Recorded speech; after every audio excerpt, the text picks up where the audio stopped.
کے متبع ہو چکے۔ تو ہم کو ماننے والوں میں لکھ رکھ، اور وہ یعنی یہود قتل عیسیٰ کے بارے میں ایک چال چلے، اور اللہ نے بھی عیسیٰ کو بچانے کے لیے تدبیر کی، اور اللہ بہترین تدبیر کرنے والا ہے۔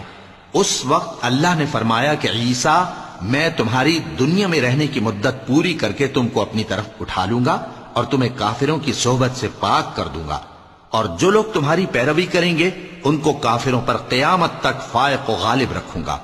پھر تم سب میرے پاس لوٹ کر آؤ گے تو جن باتوں میں تم اختلاف کرتے رہے اس دن تم میں ان کا فیصلہ کر دوں گا۔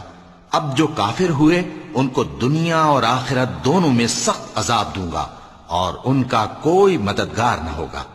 اور جو لوگ ایمان لائے اور عمل نیک کرتے رہے ان کو اللہ پورا پورا صلہ دے گا، اور اللہ ظالموں کو دوست نہیں رکھتا۔